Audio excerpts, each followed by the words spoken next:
I would like to speak today about oscillatory correlates of intelligence, but as a first speaker, perhaps I introduce the concept of intelligence. I use a symbol GF for denoting one kind of intelligence, but a very important one, namely general fluid intelligence. So intelligence is a very broad construct. Typically when people think about G factor or general intelligence, it is an ability that can be found in almost any type of task, like perceptual discrimination, processing speed, working memory, reasoning, problem solving. But in neuroscience, we screen people for many hours with some very sophisticated equipment, and we don't have time to screen them also with a battery of many tests. So we need a good working proxy for intelligence, and fluid intelligence is such a proxy.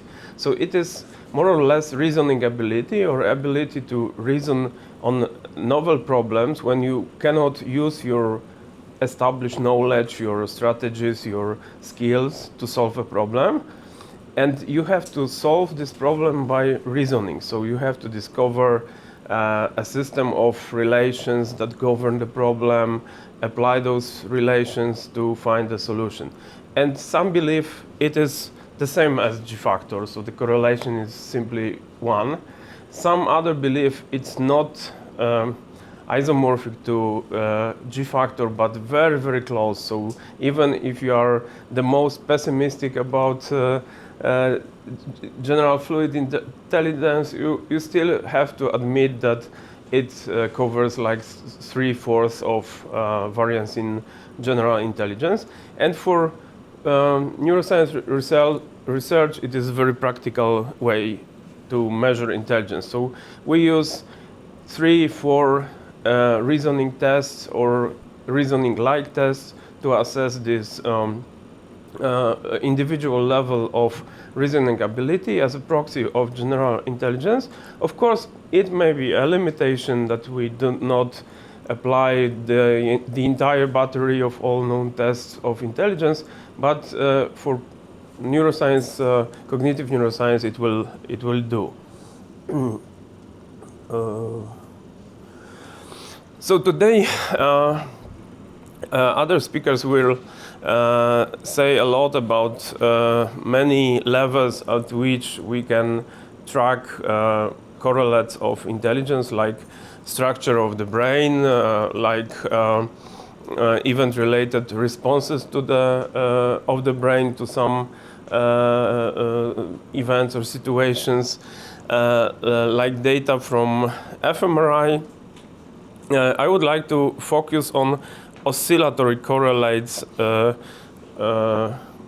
brain oscillations that can matter for intelligence.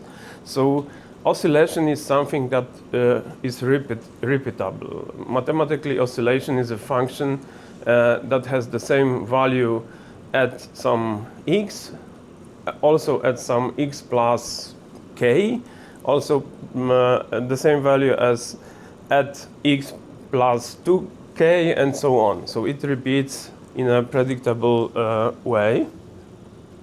Excuse me.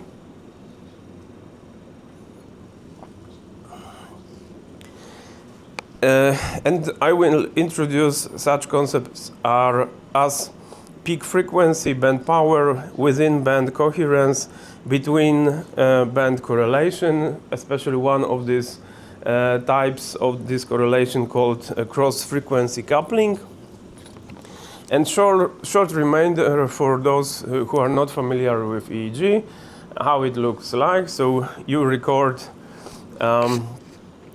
brain activity, electrical brain activity with a number of electrodes, typically 30 or 60. You get this kind of noisy-like data, which are not noisy, but at the first sight they look as noisy. But you also can see some fluctuations in that. signal. So if you apply some mathematical operations, you can identify various rhythms that contribute to the final signal. These oscillations vary in frequency, so we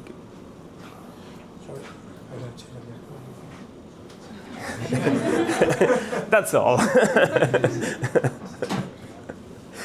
So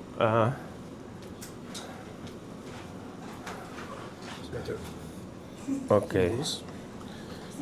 Please talk. Hello. Does it work? So there is convention to call slow oscillation in range 1 to 4 hertz as delta band. So you separate signal into separate bands. The slowest one is delta band 1 to 4 hertz. You cut off everything that is slower than 1 hertz. Theta band is 4 to 8 hertz. Alpha band is 8 to 14, beta 14 to 30, and gamma above 30. Actually, with EEG, our gamma recording is very weak. It's not precise. We are not able to precisely record gamma oscillations. EEG is not a good device for that. But with magnetoencephalography, MEG, you can better grasp gamma oscillation in a better way. Of course, an ideal source of data are in intracranial recordings. So for especially epileptic patients, we can put electrodes inside the brain, and this is the best way to capture something that is called local field potentials. It's the most precise source of data. And when once you identify those bands, you can also draw the contribution of each band to the final signal. So this is relative power of delta, theta, alpha, beta, gamma frequency. So you can notice two relationships. First is that the power of the signal quickly drops as a function of increasing frequency. So delta power is much bigger than, for example, beta power. It's a hyperbolic relationship. And the second fact about this signal is that you have a very visible peak in this power spectrum. So one band should be much weaker, but it peaks at some frequency. It's called alpha peak, and people differ in frequency of that peak from 7 to 13, 14 hertz. There are also smaller peaks at theta and beta frequency, but this is an idealistic picture. Normally, we don't observe theta and beta peaks in EEG spectrum measured in lab. We also cannot observe alpha peak for all participants. Normally, for 20% of participants, this picture is much more noisy and less meaningful. But generally, this is the power spectrum of EEG. So let's start with peak frequency. This is something very similar to psychological traits. It's very stable individually. So each of us has a specific frequency of alpha peak, especially less of beta peak, but also as well. But for alpha peak, it is very much hereditary. It's very stable for a given person. It changes a little bit as a function of a situation or a task we are in, a state. So, for example, if this is frequency of the alpha peak of a relatively young person, it can increase by half hertz or up to 1 hertz if this person is doing a very demanding, complex cognitive activity. It also can decrease a little bit if that person is relaxed, is resting. It decays also with age, but these changes are less than 1 hertz. Generally, a given person has a specific pace of their major alpha oscillation in the brain. So, of course, if it is so stable, so individually defined, the question arises whether it can be related to intelligence. So there was mixed evidence until 2013. Any result, any type of relationships you would like to observe was present in the data. But in 2013, an influential study was published by Grady and his colleagues using structural equation modeling, which is a very good method for capturing relationships between variables because it filters out a lot of noise and it operates on factors. So a very reliable measures of given phenomena. So they measured fluid intelligence not as they measured intelligence not as a general fluid intelligence, but as a full-blown G factor. They used speed, processing speed tasks, working memory tasks, reasoning tasks, and they computed a higher order factor of intelligence.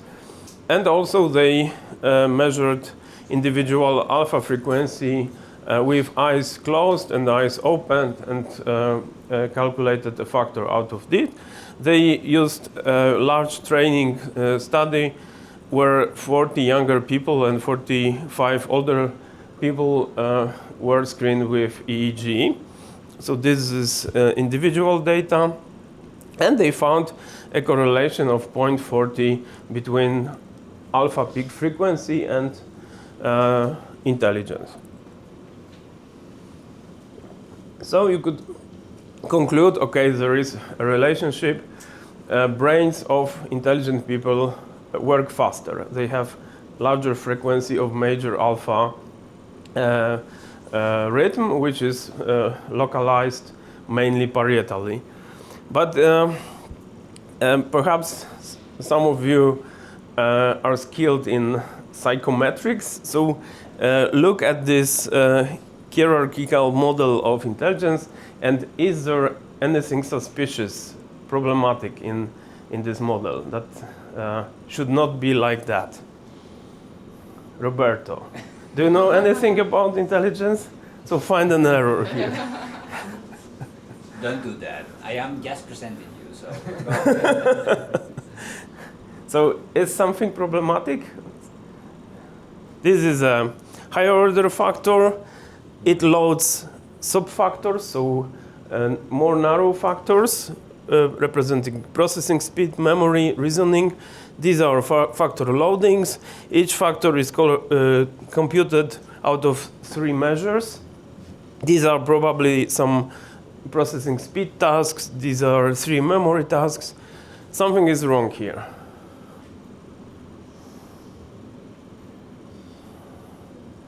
Okay. Oh, sorry. Yes? Do you have any idea? Not the idea you want to hear, but the relation between G and individual alpha frequency is also not so high. But it's okay. It's okay, yes. And there might be also additional factors beyond speed, memory, and reasoning. Yes, that's true, but they did not measure it. But there is something wrong in the factors they measured. Do they have to be connected with each other? No.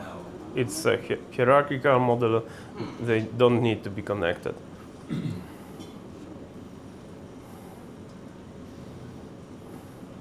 you think that these factors are not related with G?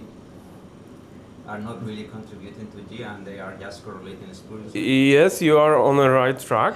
Yeah. Are the errors missing? Errors, they are missing for brevity. Okay, I will reveal the... G factor mostly relies on processing speed. So the loading is like 0.8. It's loading for younger people and older. And it is less relying on reasoning. But in theory, G factor should be primarily relying on reasoning and to less extent on processing speed. So this conceptualization of G factor in this model is wrong. It is more equal to processing speed than to general intelligence.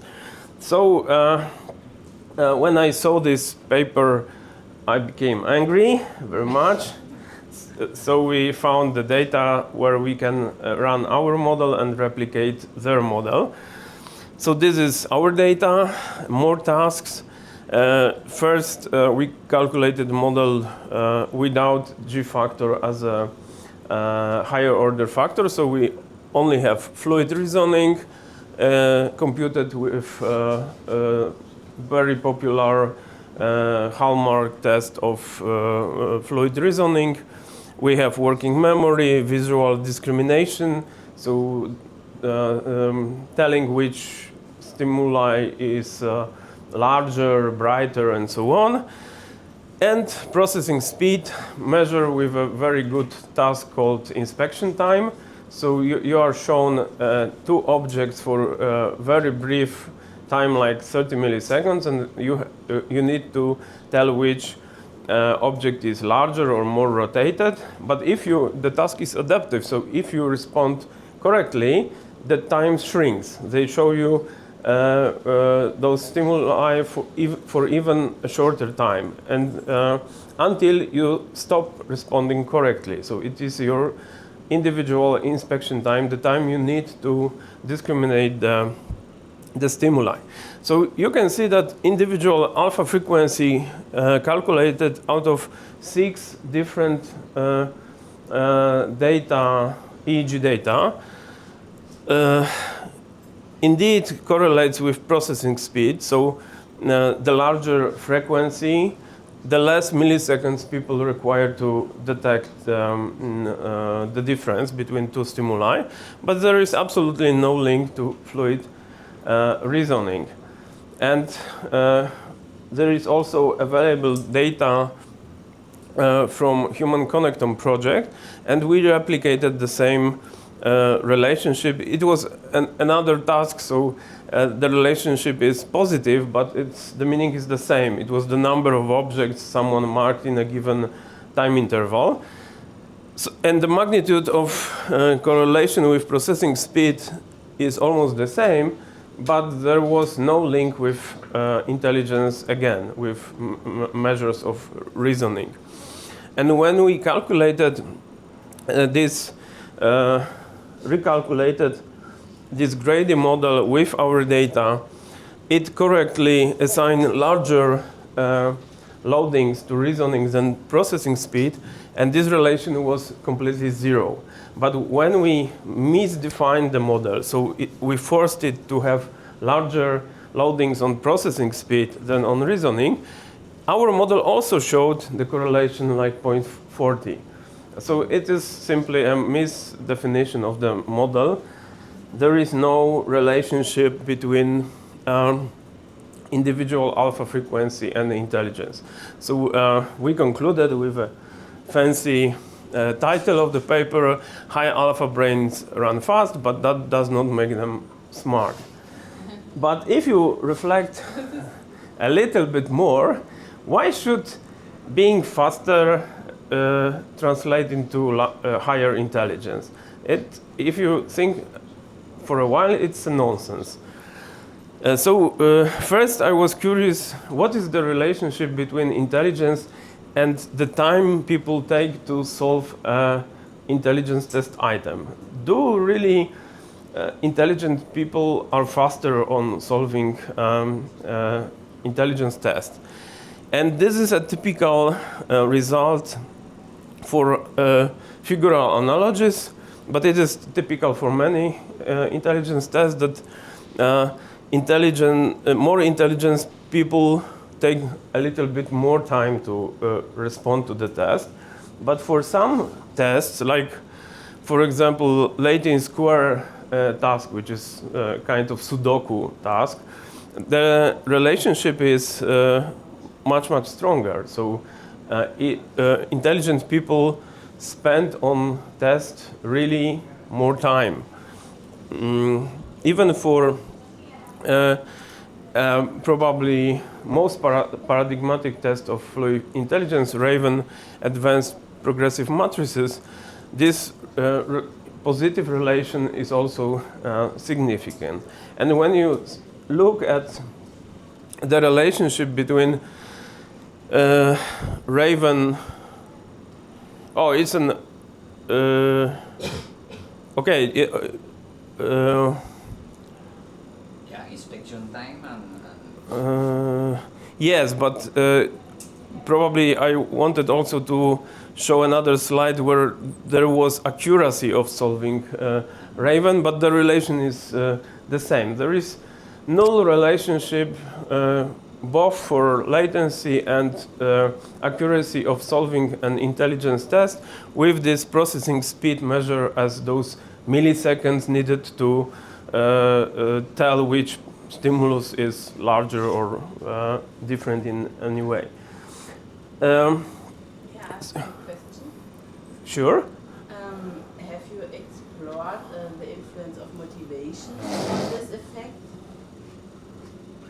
We controlled motivation, task engagement, anxiety, Wow. and many our studies, but we do not do it anymore because it had no role. Really. This was my expectation that this could be one reason why more intelligent people spend more on the harder tasks, that they like it, that they are motivated, that they have no fear of this, but you could, okay. We measured motivation 3 times throughout the study, anxiety, many such factors a couple of years ago, but in several studies there was no relationship, so we stopped to measure it. But this is another study with figural analogies. I will not tell you about this study, it doesn't matter. But we devised a new task, and only one thing is interesting here about this task, that this is an analogy problem. You have to find something that matches this pattern as this pattern matches this pattern. There are some geometric transformations, but what is important that one option is correct, of course, so it contains all the transformations that are needed, but error options vary systematically in how close they are to the correct solution. So they can be very close, so they miss only one transformation or one rule, or they can be completely stupid, so they don't include any correct transformation. This is the metric we develop, relational match. It says how close an option that someone selected or is looking at is to the correct solution. And when you plot, this was a very difficult task, so people took up to 2 minutes to solve this task. So this is the time consecutive epochs as they cope with the task. And this is mean relational match, so mean distance between the completely incorrect and completely correct solution, which they focused at. Because it was eye-tracking study, we could observe what options they focus at the screen, and you can see that they slowly and gradually start looking at more and more correct options. But even if they already identified a correct option, they are still looking at this correct option for some time. Probably they are comparing it with almost correct options, but errorful ones. They need a lot of time to establish what is the difference between correct option and incorrect options to make sure that they make a right decision. So what is prediction from this eye tracking data? Probably people who look more on the correct options will have better scores, will correct more often have correct responses. But I was shocked by the size of this relationship. So being slower, more reflective on the solution of a correct option, this is the time, total fixation time of looking at the correct option, explains over 50% of variance in final analogy score. So it's not a point to be fast on a reasoning test, it is a point of being slow enough. So perhaps some other frequency of the brain oscillations matters for GF, and we assumed that there is such an oscillation, such a rhythm. We called it individual slow rhythm frequency, and we defined it as the frequency of the brain oscillation, which power most strongly correlates with Raven item difficulty. So people solve 36 items of an intelligence test. The test is progressive, so some items are very easy, like 90% accuracy across the sample. Some other are very difficult, like 10% correct solutions and 90% of errors. So it would be very strange that nothing in the brain correlated with this difficulty of the test items. If they vary so much in difficulty, in requirements towards the cognitive system, there has to be something that also accompanies this in the brain. And actually we could find a frequency for each person. We could find a frequency which power correlates with difficulty of these items, and these are the results.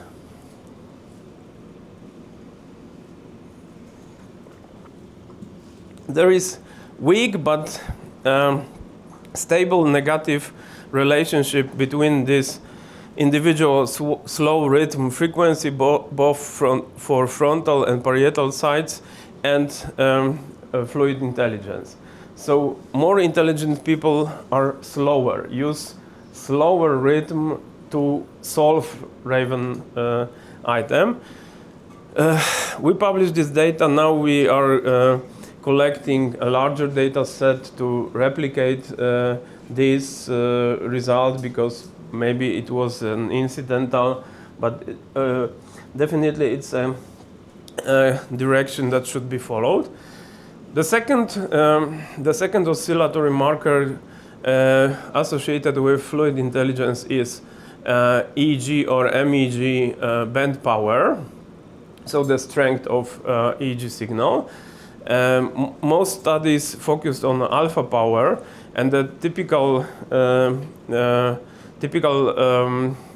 result is larger alpha power or smaller alpha desynchronization, so smaller alpha drop in more intelligent people. So more intelligent people, when doing some cognitive task, their brain activation is more similar to resting state, and for less intelligent people, they move very far away from the resting state.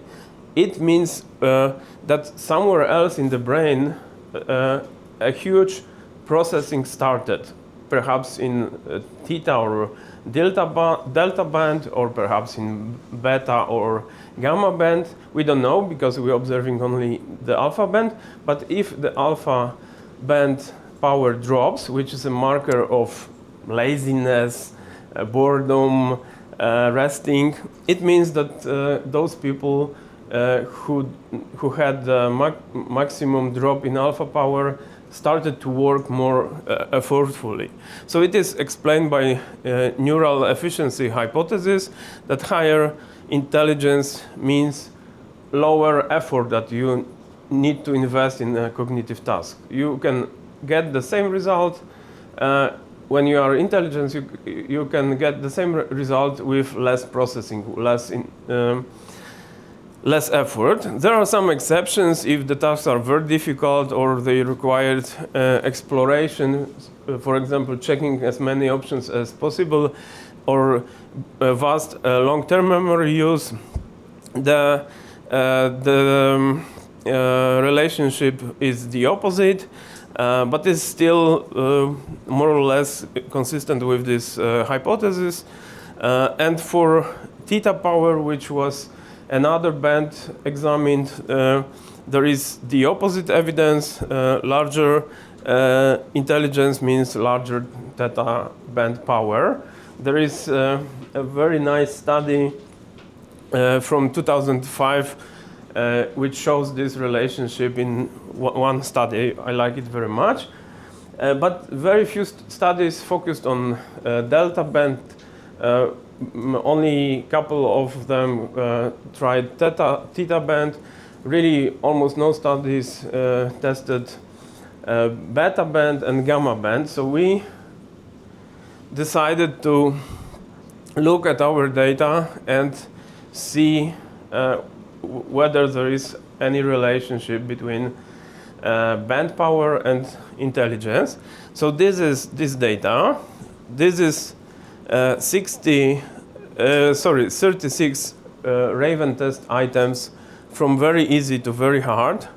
The task was designed specially. So first we showed the problem for 30 seconds, but we did not show the response options. So to avoid eye gazes, to avoid some tricks like response elimination, people only saw the problem, had to create in mind the correct solution.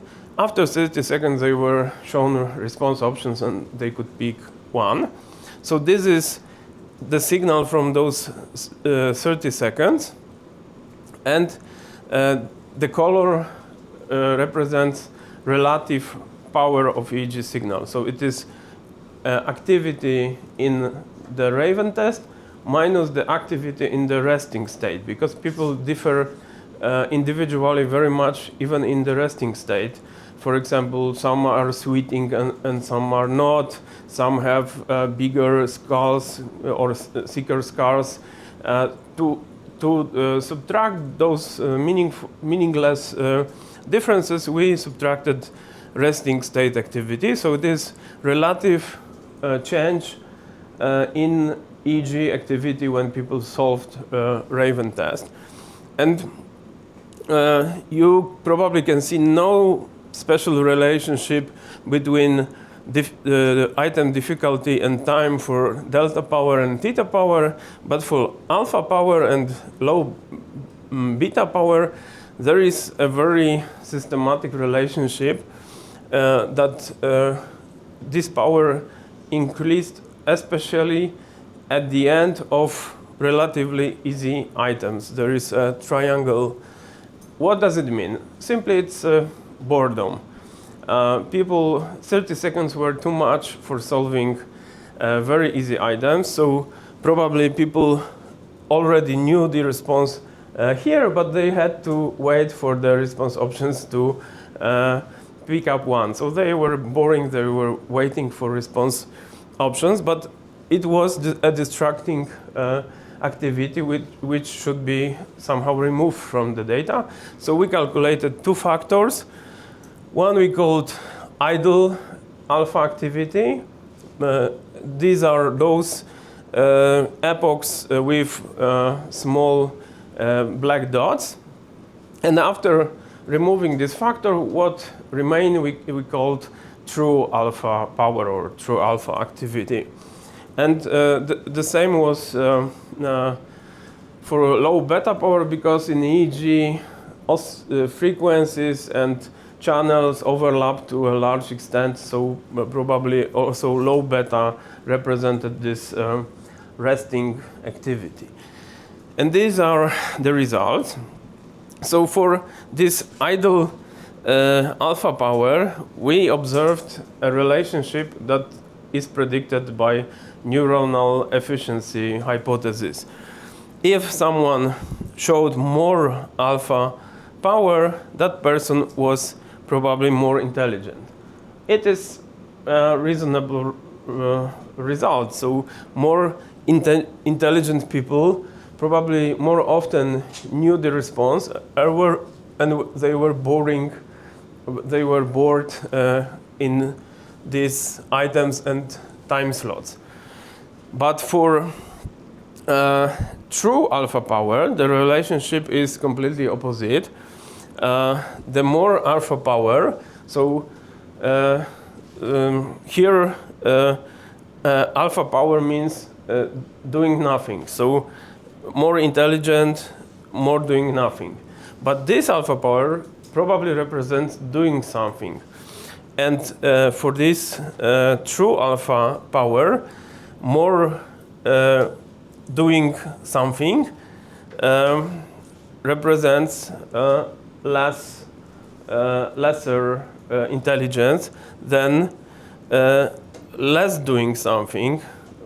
It goes along with larger intelligence. So, and did you see the same relationship for alpha power, idle alpha power in baseline activity? Because you would expect that in resting state they would also have this high idle alpha power. But for baseline activity, we did not have item types and we don't have epochs. It was simply resting state, so we could not identify it in the resting state signal. We could only identify the correlation, because you could still calculate the correlation, right? yes, but it would be just one correlation, and we would not know whether it is idle or true power. I don't remember. Probably we checked it, but I don't remember. So here, more or less, neuronal efficiency hypothesis stands. But what is interesting is correlations for beta power and delta power, which were not analyzed before. And for beta power, you see the same pattern consistent with neuronal efficiency. But for delta power, you can observe completely opposite relationship. More delta power means larger intelligence. So, and it makes sense because this delta power, similarly as theta power, for theta power there was null relationship, but it is interpreted as a control, coordination, orchestration of brain activity. So more control, more coordination is expected from more intelligent people. One question about the interpretation of the alpha power, because based on all Jagiellonian ideas, the alpha means that you have better control, inhibitory control, typically. So that will means that higher IQ is related with better cognitive control. That could be an interpretation of this. Or? But I mean, there are other theories, of course, but this all Jagiellonian. Yeah, but in all Jagiellonian theory, also Paul Solzhenk theory, this alpha works locally, so it inhibits special representations. For example, when you need to encode a stimuli from left hemifield, the alpha shows in left hemisphere, inhibiting right hemifield stimuli. So we did not measure so precisely. We measured, but we did not analyze alpha band so precisely to link it with different kinds of representations. It's a global alpha, so probably you cannot interpret it in all Jagiellonian terms. I will show. When speaking about brain stimulation, I will show you data which may be relevant to this discussion. Sorry, can I ask? Of course. Can you explain more how you make differentiation between idle alpha power and So of course, we treat it as 30 measurements. Each time epoch, and each item difficulty gives you one value of power for participant. So you have like 170 values here, 170 values here, and for each participant you have 30 values for alpha power. And then you run exploratory factor analysis, or confirmatory, I don't remember which one, and it outputs two orthogonal factors, two factors that are not correlated. So we take the factor that loads these measurements as an idle power, and the factor that mostly loads those measurements as an actual power.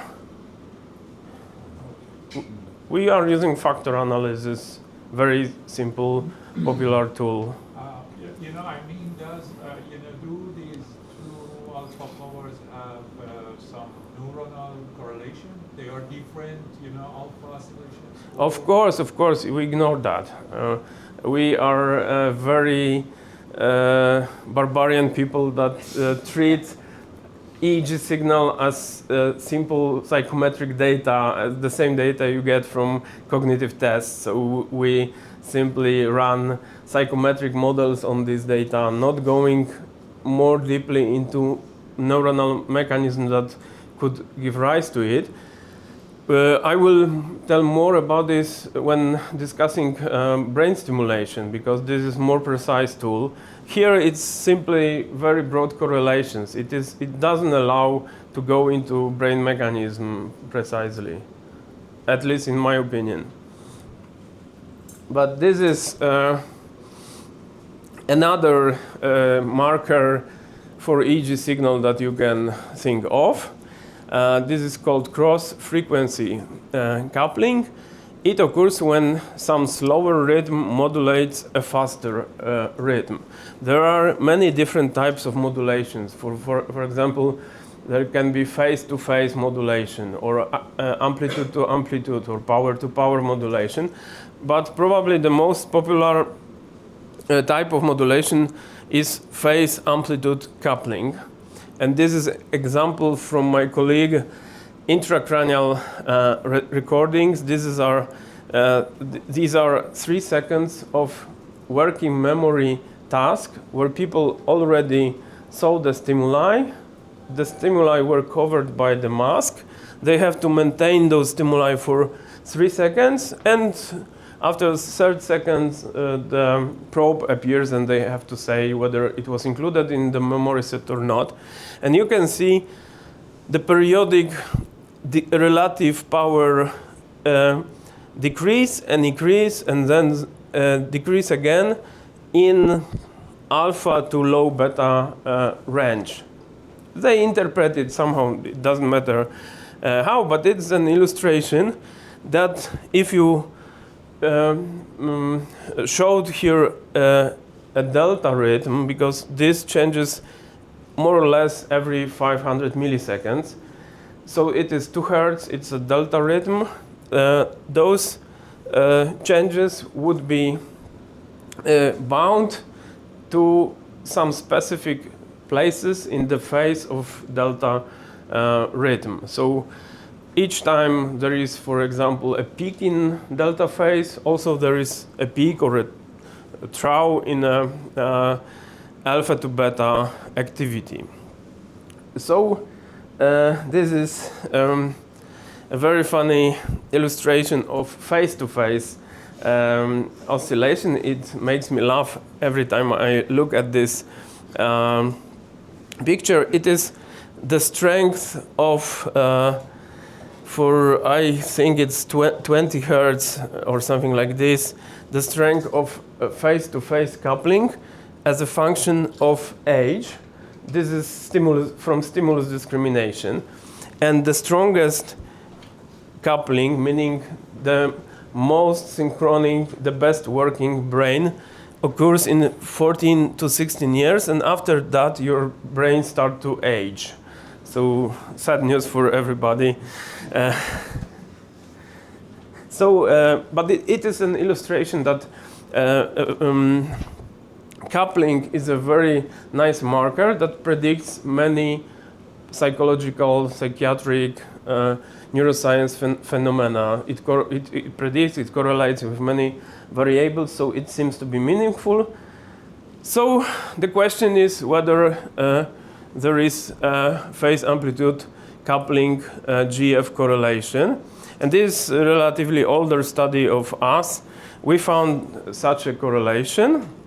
So this is an illustration of strong coupling and also of weak coupling. So again, when there is a strong coupling, activity of a faster rhythm, this red one, is grouped, concentrated in a specific place of a phase of a slower rhythm, which is this black curve. If there is weak coupling or no coupling, there is no systematic relationship between phase and amplitude. And we simply correlated coupling for all meaningful pairs of phase and amplitude. So for amplitude, the frequency has to be a little bit higher than for phase. And we found a consistent cluster for the delta phase and around high beta, maybe low gamma amplitude. It explained 40% of variance in fluid intelligence, but don't believe that. It was a low sample, so it is, of course, exaggerated relationship. Probably it's closer to 0.2 or something like this. And for other places in this space, there was no systematic correlation.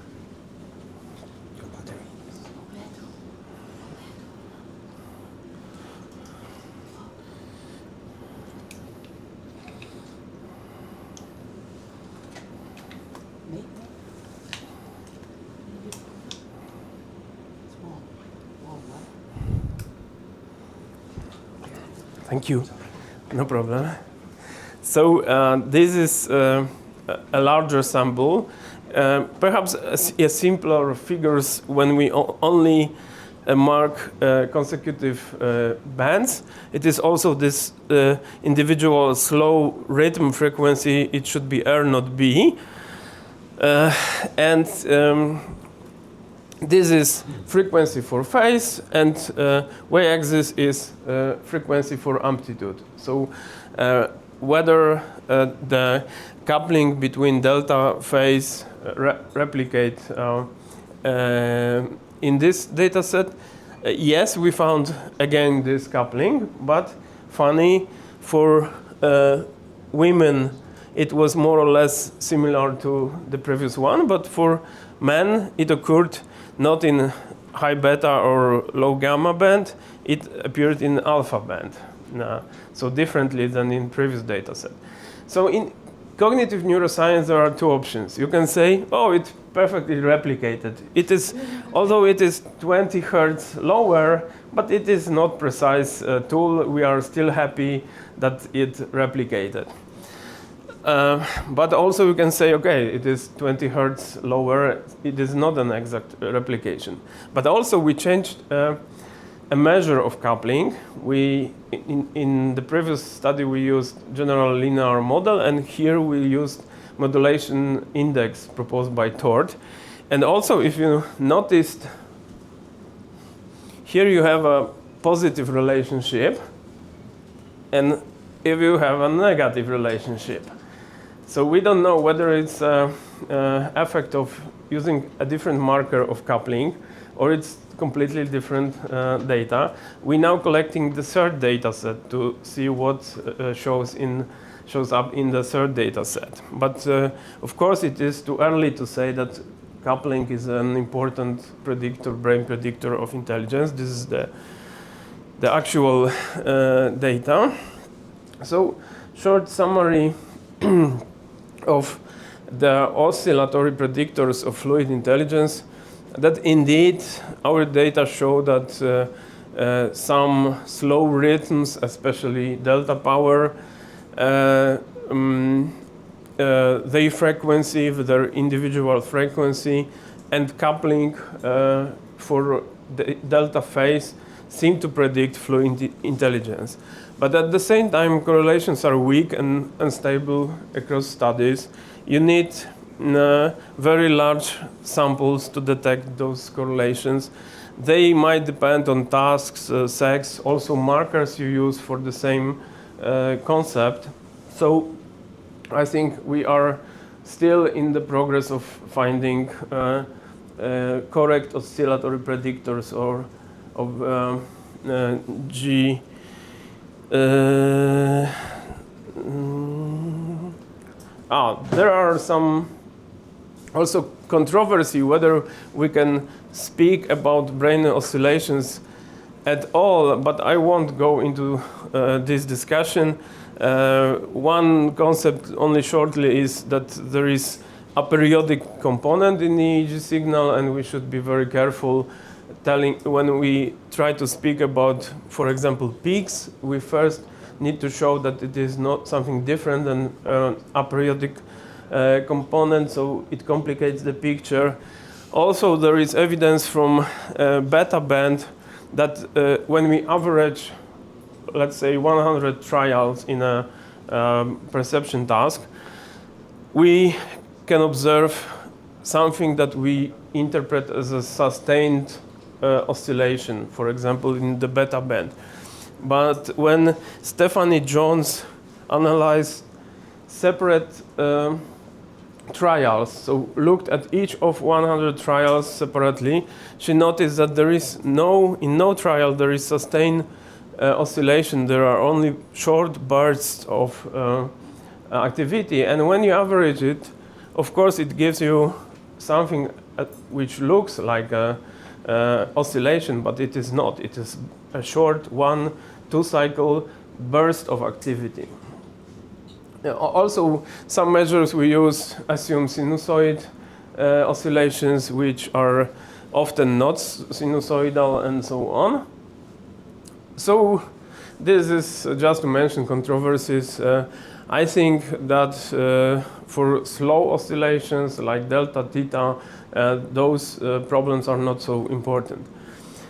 So it's time to switch from correlation to causation, if you can use this word in brain research. Because for even strong correlation, you never can validly interpret what is the mechanism standing behind the correlation. There always can be a third factor that makes two variables correlate. Like cognitive strategies. So for the last, 20 years, there were a lot of attempts to try to experimentally manipulate cognitive ability or at least performance on complex cognitive tests using brain stimulation, neurofeedback, and cognitive trainings, which are somewhere here. And we did studies from all these three methods. I will show only brain stimulation and perhaps cognitive training if I have time. So the logic is we apply some intervention, aim at changing something in the brain, and we have some control condition when we only pretend that we apply this intervention, or we apply intervention that we know is ineffective, and we expect to see some change in cognitive performance, at best a larger score in intelligence test, but it is not always possible because reasoning tests are complex, so sometimes people used a proxy of reasoning ability, which is working memory. These tasks are simpler, shorter, and so on. So for example, it is believed that effects of brain stimulation persist for like 20 minutes after stimulation. So you cannot apply Raven because Raven takes more time than 20 minutes. You need to apply a short working memory task to fit in those 20 minutes. So this is equipment we use, either full-blown device which allows for both stimulation and EEG recording, or something simpler but not much cheaper. It's the best business in in the world, selling this for like almost 100,000 euros, which is really my PhD probably could make it from a couple of cables. But this you can combine with mobile EEG and also apply stimulation and EEG recording in the same session. You can either try to, there is also this called transcranial alternating current stimulation. There is also direct current stimulation, but it is very rarely used in cognitive research.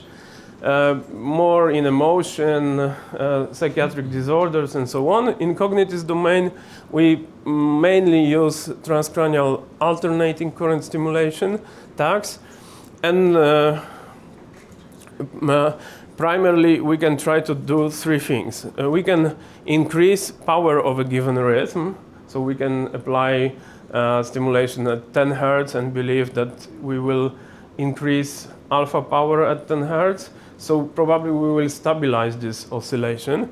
We can try to change frequency. So for example, we know that someone's peaks is at 10 Hertz. We can apply 9 or 8 Hertz if we want to slow this person down. Or we can apply coupling between two bands. So stimulate at the same time slow frequency and apply bursts of faster oscillation in some phase point. Most of existing research pertain to theta band, and evidence is very mixed. For some abilities there is weak to medium effects like attention, long-term memory, working memory. For some like motor learning there are null results. There was a large meta-analysis published in 2023 by Grover, and for this, what is the most interesting for us, meaning intelligence, this is the result of this meta-analysis. It's a moderate meta-analytic effect of 0.38. It's somewhere here. But when you look at this data, you notice at least two things. First, there is very few null results. Third, the largest effects have also the largest measurement error. And finally, there was no study after 2018 which reported a positive result. Do people stop to do this research for the last 7 years? Of course not. They were hiding their results in drawers because they did not find anything. So we ran a couple of studies where we tried to examine whether there is effect or no effect. We developed a new reasoning task we believe is very, very good. This is the graph mapping task. So it directly requires processing explicit relational structures because graphs are hallmark of relational structures. You see two graphs. They are isomorphic, so mathematically identical. This is the same pattern of relations, but they look differently. This graph is squeezed, rotated, and so on. Two nodes are highlighted in left-hand graph, and with mouse you need to identify the corresponding two nodes in the other graph. The task is very, very difficult for graphs larger than 4 or 3 or 4 nodes. It correlates with fluid reasoning very strongly. So it is legitimate fluid reasoning test. This is the same result almost for Raven or for other reasoning tests. And these are results. We also applied a working memory task and the anti-saccade task. No result at all. Really flat line. This is sham-corrected data. So we also apply a sham condition, which is pretending stimulation. People feel some current for the first 30 seconds, then we switch off the stimulation, then we put some current at the very end of stimulation. So phenomenologically, they are convinced they were stimulated, but there was no stimulation. So these are data from real stimulation of frontal lobe and for parietal lobe with this sham condition subtracted. So you can see all the results are around 0, no result at all. But here we stimulated 5.5 Hertz theta power, so maybe it was not a good idea. In study 2, we tried to change stimulated frequency. So we assume that average theta is 5.5, so we subtracted 1.5 Hertz in one condition from this frequency, and we added 1.5 Hertz in the other condition. And of course, we also applied sham to parietal right hemisphere. No effect, absolutely no effect. In study 3, we were a little bit more clever. So we calculated individual theta frequency by measuring individual alpha peak and subtracting 5 from it. So it is a proxy, but more or less, because you cannot see theta peak in an EEG power spectrum, so it was approximate, but anyway, we tried to approach it individually. Again, no effect. But does it mean that perhaps transcranial stimulation doesn't work? Maybe it's simply a fake, ineffective method? No, because when we applied a simple working memory task, which is called change detection task or paradigm, people see a number of colored squares, then there is a mask, they see either the same squares or one square changed its color. We mark one of the squares and people have to respond whether it changed color or not. And in these tasks, half of trials ask about right hand stimulus, so stimulus which was probably processed in the right hemifield, and another half in left hemifield. So the assumption is we should observe increase in performance only in hemifield contralateral to the hemisphere we stimulate. This is a replication of a already done experiment by Paul Soseng and his team. And indeed, we observed a highly significant effect of the stimulation for right hemifield stimuli.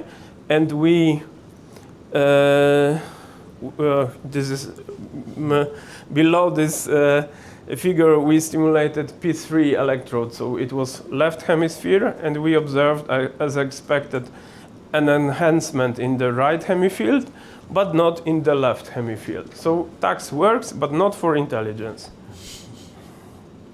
This is also, we observed that this stimulation impacted cross-frequency coupling, but in a very specific way, that it worked only for these green circle points, which are conditions or coupling calculated exactly for the phase which was stimulated.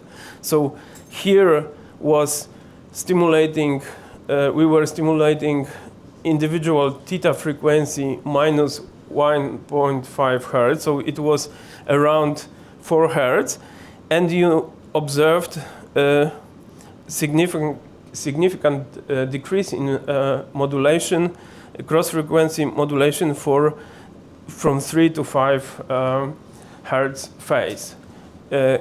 Here we stimulated a larger frequency, and we observed a significant decrease relative to sham only for this phase. So it seems that stimulation impacts the brain functioning, but it cannot increase your intelligence, at least in this graph mapping task. There is also some explanation how this increasing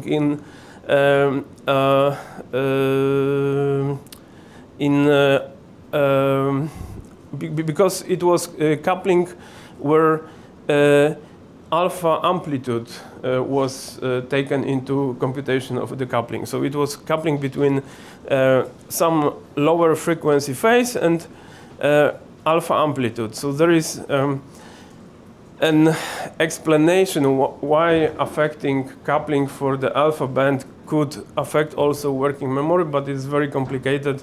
I won't like to go into detail, but partially it is a response to your question. We can discuss about it. So we were, at one hand, we replicated some working memory effect for tasks, but on the other hand, we also observed a lot of null results. We also discussed with colleagues at the conferences, and they also admitted observing a lot of null results and hiding them in drawers.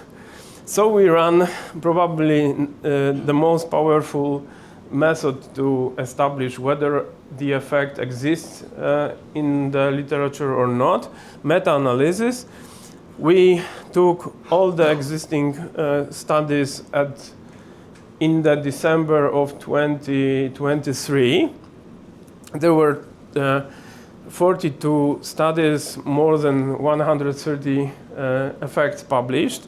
I am afraid that you can see nothing. These are moderator analysis with these red stars as significant moderator are shown. Actually, one is really meaningful. Studies which applied stimulation with coupling between phase and amplitude were more effective than all the other studies. So if you simply increased power, it was like zero effect. Rare studies, actually, these are maybe 6 effects, when people try to induce coupling, had some significant effect. Is phase amplitude coupling between theta and gamma, mostly gamma. Mostly between theta and gamma. Okay. So it is connected to the Lisman and Idiard model of working memory. But even for this data, or for example, it was individualized studies resulted in a slightly larger effect than a fixed frequency. So if you did what we did, you tried to estimate individual frequency of each participant, your effect would be a little bit larger. But still, this effect was very small, but something else was more problematic. The effect was 0.09, so it is 9% of standard deviation, the effect of transcranial simulation.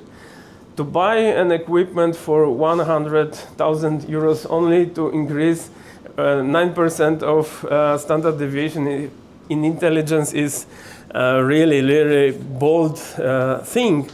But also, when we run publication bias analysis, this is very simple method, but I won't be describing it. It compares the effect size with the standard error, and it can identify studies which are missing in the literature, because you should have a symmetrically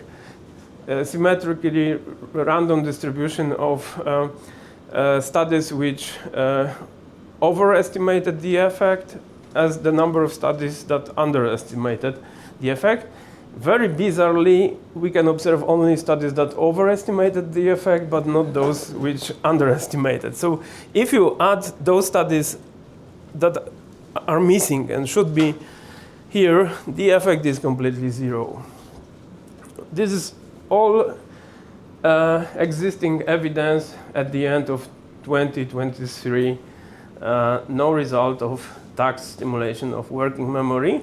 But even if as we can enhance working memory with brain stimulation, we can spoil it. If there are a number of studies which applied antiphase stimulation. So you put two electrodes, and they are completely shifted in phase. So by 180 degrees, when one electrode is stimulating positively, the other is stimulating negatively, it produces a lot of mass miscommunication in the brain, and it results with a significant reliable decrease in working memory performance. So as we humans, we cannot repair anything, but we can spoil a lot of things.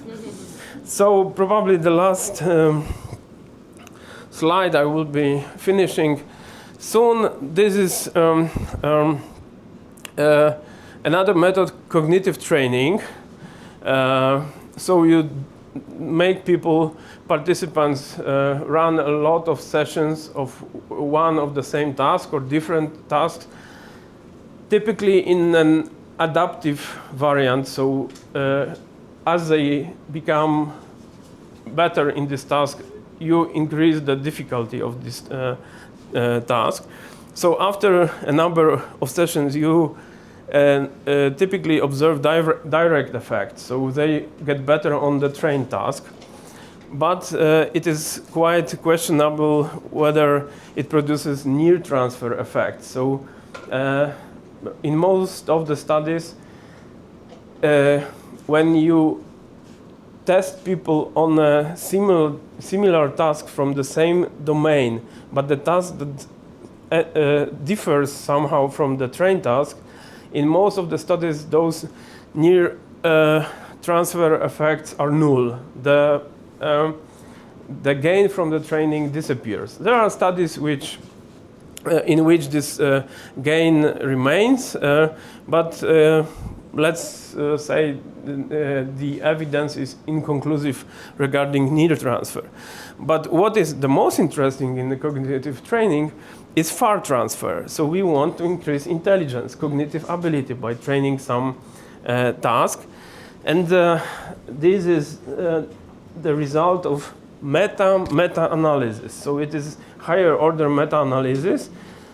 Two guys submitted all existing meta-analysis to one model, and they also corrected those results for publication bias, wrong control groups, and anything that could be accounted for.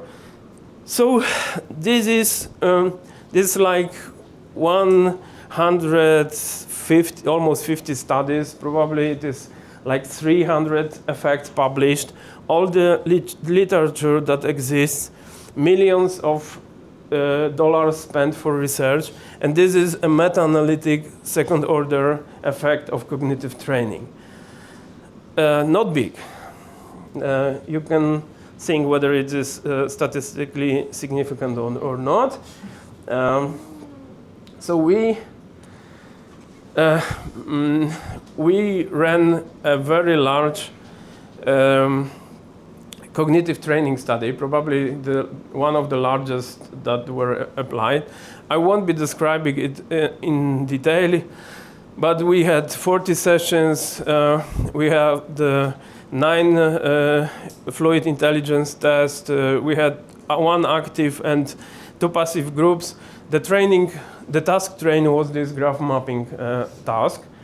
And we observed beautiful direct effects. So the group which was training the graph mapping was much better than active control group which trained NBAC task. And the active control group was the same as the passive control group, which trained nothing, just did the test twice. That group that trained NBAC was much better than the group which trained graph mapping for the NBAC task. So the training worked, but there was no transfer at all. Actually, the largest gain was noted by the passive group. So we didn't needed to run statistical tests, but we of course checked this data with latent growth model, with mean and covariance structure model. All those effects were analyzed at the latent level, and absolutely no result at all. So, summary of the stimulation and training studies. It seems that cognitive ability is very robust to any intervention. Actually, we have one significant result for neurofeedback, where people regulated their alpha power by flying, and it was called Is There Any Star Wars Fun? It was they had this kind of fighters, it was called X-Wing. Okay, so the participants were pilots of X-Wing in the VR goggles, and they had to shoot using only their brain to the Imperial ships and not to other X-Wing fighters. And but these were 60-year-old people, and actually we noted a small effect, significant effect in a reasoning task, but it was a special group. For young adults probably cognitive ability is completely robust to interventions. There may be 2 reasons. Either our method is not sufficient. We need more sessions, perhaps some more sophisticated protocols. Maybe the tasks we train are not right. But the other option is simply cognitive ability intelligence is individually fixed.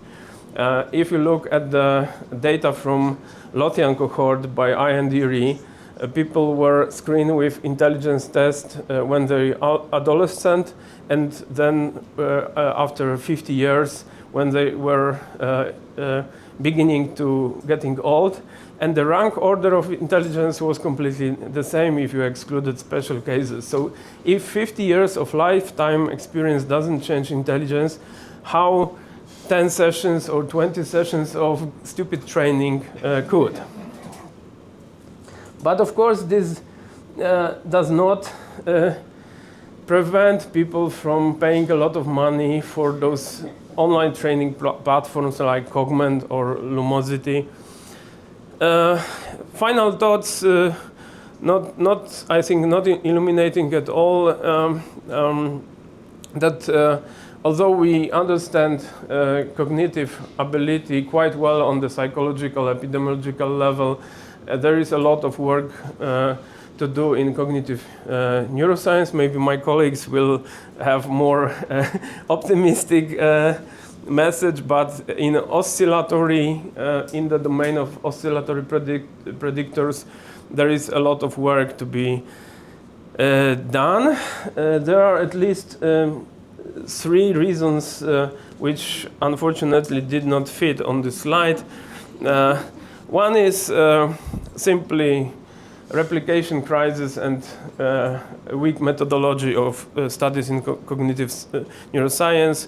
The samples are small, replications are small, so people try to publish as many papers with fractionated experiments, perhaps investing more time in doing one big research which solves more problems and responds to more questions would be more explanatory. I forgot what was second and the third one. I forgot the second one, but the third one. The second one is that when I was listening to Georgi Bouchaki, one of the major figures in cognitive neuroscience, a lecture, he has a very, I think, wise saying that causality is a Western disease, that trying to increase intelligence with one causal intervention is probably misguided from the very beginning. Brain is a very complex system. We should apply some systemic methods to it. And the third note is that we deeply need solid theoretical models. We do a lot of empirical research absolutely without theoretical guidance. And for example, in working memory research, there are some serious theoretical models. And this is why at least some positive results for working memory can be observed. It is more developed, a little bit more developed field than intelligence research, perhaps partly because we don't have good theoretical models for intelligence to date. So thank you very much.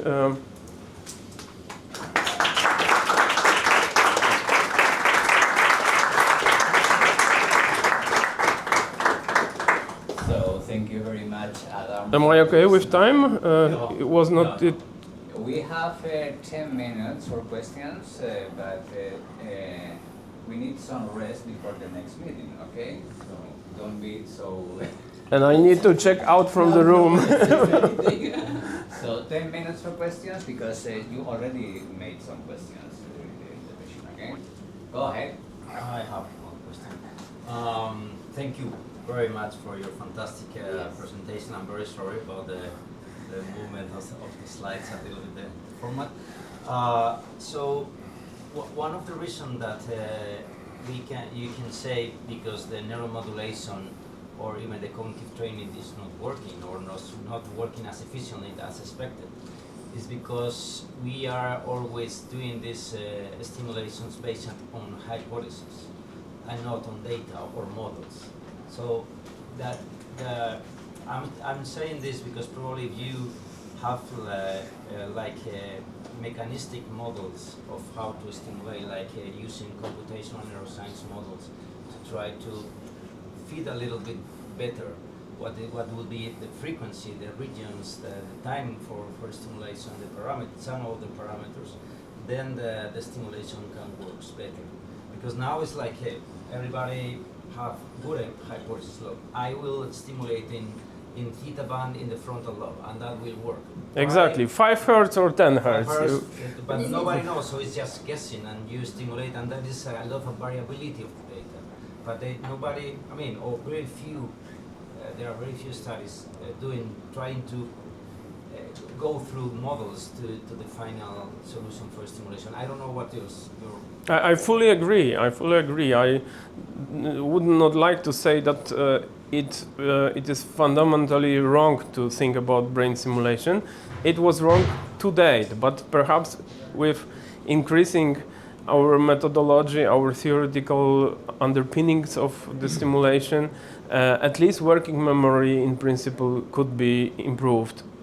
Whether intelligence measured properly with a battery of tests could be improved, I am more skeptical, because intelligence depends on many levels, like integrity of neural tracts, functional architecture, it is hard to imagine how you could affect, for example, white matter or brain connectome with brain stimulation, and they also matter for intelligence.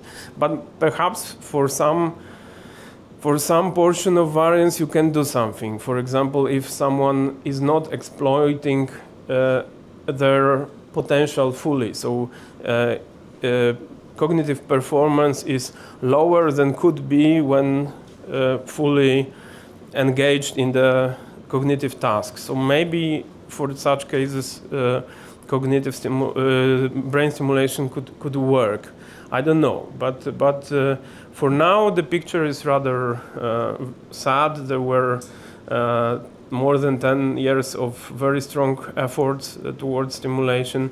From discussions with colleagues, I think there is even more and more unpublished research with null effects, that people simply did an experiment. Oh, let's try whether it works. They did experiment with 30 students, null effect. Oh, maybe let's switch to some other method. And they at each conference you find a number of people that admit they are doing this.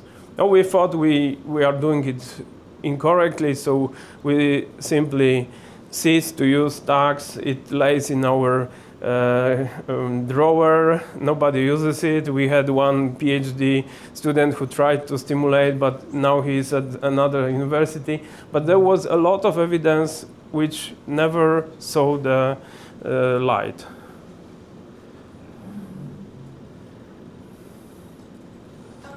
I would like to ask about the. Oh, sorry. Thank you. Hi, I love the speech and everything, and I wanted to ask about the speed and the correlation with intelligence, because, for example, like in a real world setting, in exams and tests, there's like a time limit. For example, in physics or math, it's really hard. It's like 3 hours, for example.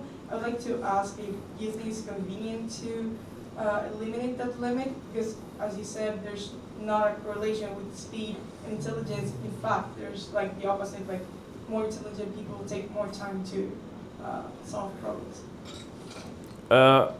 Actually, cognitive tests with very strict time limit or with very strong time pressure may no longer be relevant cognitive ability tests. They can favor other processes than reasoning. For example, you can get a good score because you are more likely than your colleagues to hold all the information in working memory. But this test is no longer reasoning test. It starts to be a working memory test. So simply with some of the cognitive ability tests with time pressure lose their validity as intelligence tests. So I would not recommend large time pressure. If we want to, and of course with huge time pressure, for example, the most difficult items are not approached at all, so they left unsolved. And actually, the most of information about intelligence is in those most difficult items. So people actually do a different test than meant to. So I think it's not a good idea to apply. Now we are running, today or tomorrow we will start an experiment which also tests another factor, that time pressure induces a lot of anxiety, and some people are very prone to anxiety and it blocks the reasoning. So we devised this figural analogy test, but with a fake watch. So all items are presented in the same time, but for some items watch shows a shorter time, and of course then it works more slowly, and for some other items it shows more time, so people may think they have plenty of time. And you want to observe, we are also screening anxiety, task engagement, and some other variables, and we want to see whether some only soul pressure without physically limiting the time can affect reasoning in a negative way. Because there are some hints to think it may do so. Thank you. Especially in Spain, nothing should be applied with time pressure.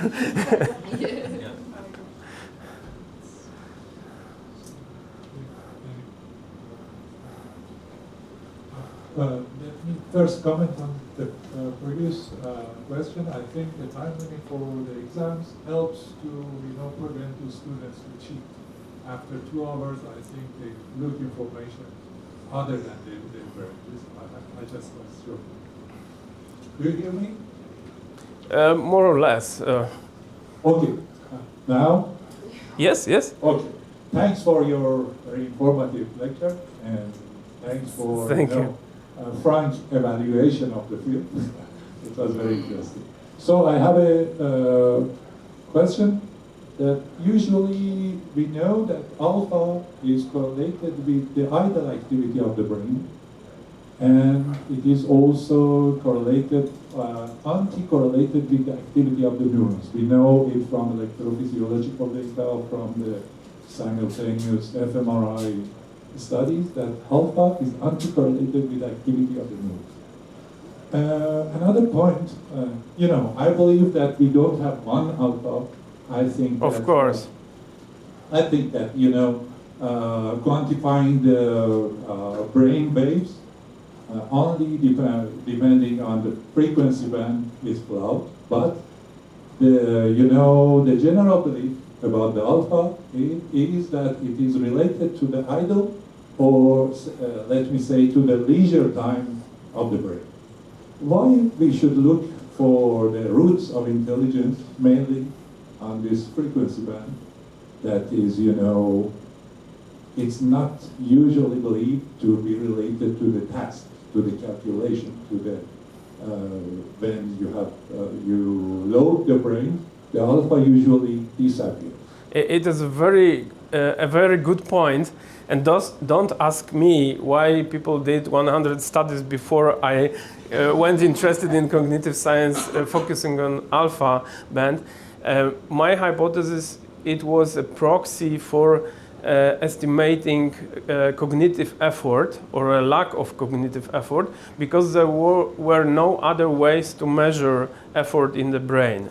So instead of looking whether the brain started to work more effortfully or to a larger extent, 50 years ago, with only EEG method, people were able only to say that the brain stopped to relax, stopped to stay in the idle activity. So it was probably a necessity at that time. But why people still looking only at alpha when you have a lot of more effective method now?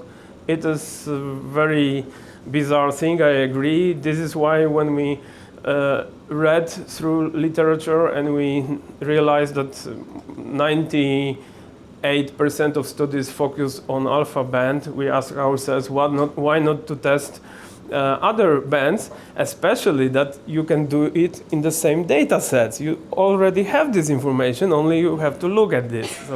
So very good point, I agree. Actually, there is a paper, I guess, by Klimesh and others, who identify at least 5 functions of the alpha band, like inhibition, memory coordination, and other functions. So I agree that there is no one alpha band. There is a difference probably between low alpha activity and high alpha activity. So super and supra peak alpha have different functions. I fully agree. Maybe that's enough for now, because we need 15 minutes before the next talk. And remember that we have a round table at the evening. Time devoted for Oh, Yes, thank you very much. Well, yeah,